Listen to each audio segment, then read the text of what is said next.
The haunted hospital.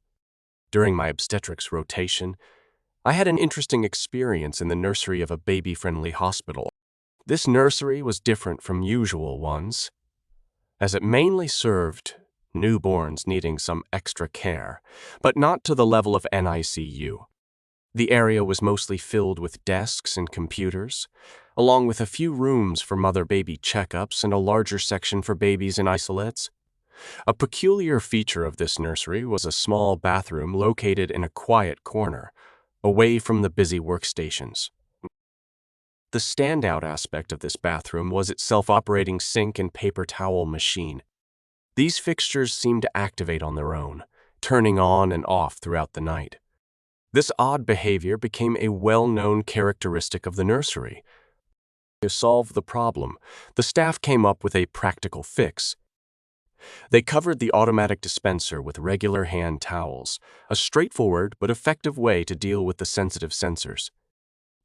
This small change became a source of casual chatter among the team, bringing a bit of lightness to the serious setting of caring for newborns. In a recent shift, I had an interesting role as a behavioral health monitor with a patient who needed attention, but not urgently. She had shared some sad thoughts at the nursing home, feeling that her life had lost its purpose because of her health problems. My job was to spend time with her, making sure she was safe and comfortable. I was in a softly lit room, with just a thin beam of light coming in from the corridor. The patient was sleeping, gently snoring, while I quietly watched over her.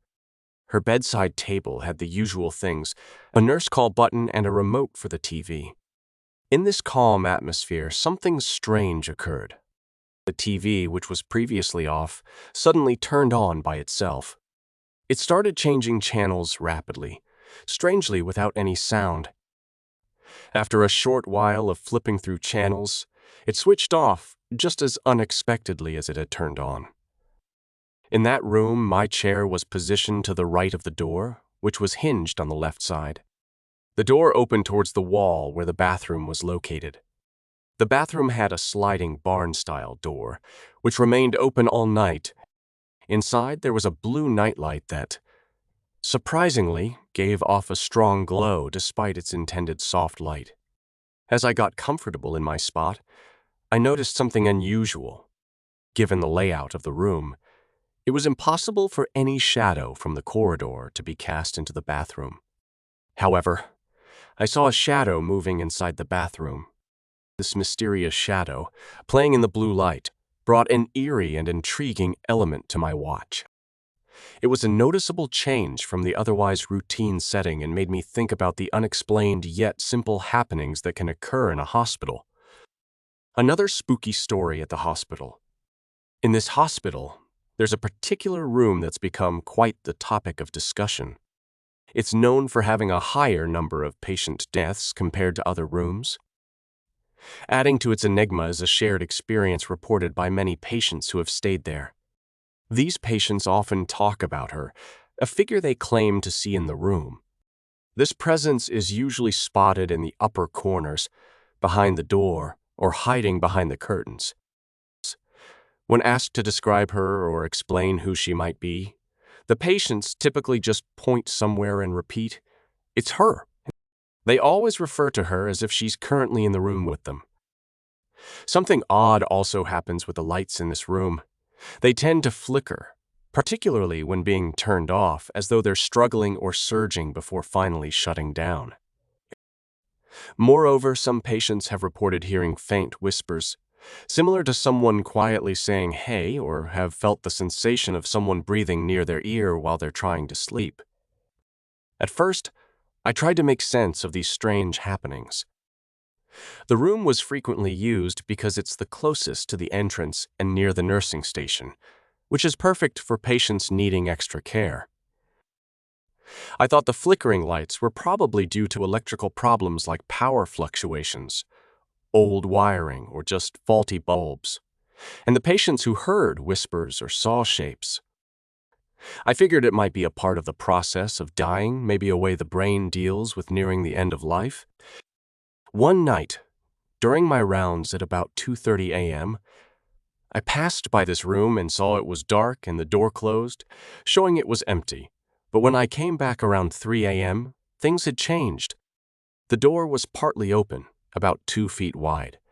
Inside, there was a dim light from the bedside lamp, and the curtain was pulled around the bed far from the door.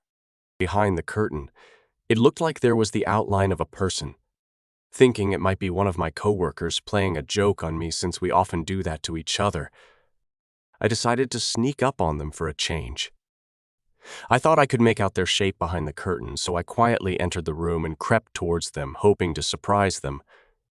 When I reached out to grab what I thought was my colleague, I felt only the empty, hollow air. I had moved with such expectation that I stumbled forward, almost as if I was pushing through the curtain. Suddenly, I found myself falling onto the bed. Realizing there was nobody behind the curtain, I felt a shiver go through me and a sense of fear in my gut. Time seemed to slow down, like a scene from a movie. My senses were heightened. I could hear my own heartbeat in my ears. Turning back to the door felt like it took forever. That's when I noticed the bathroom light, previously off, starting to flicker, as though it was having trouble turning on. I quickly composed myself and rushed back to the nursing station. My colleagues were there, either doing paperwork or just coming back from other areas.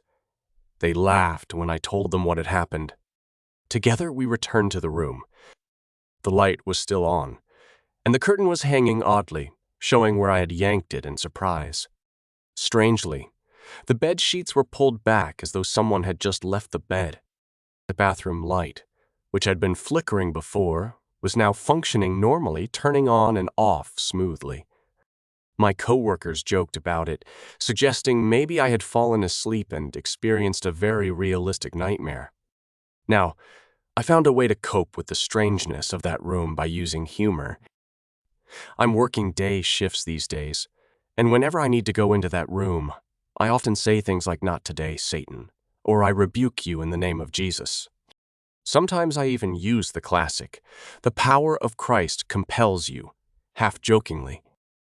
These playful phrases help lighten the atmosphere and make the whole situation feel less scary.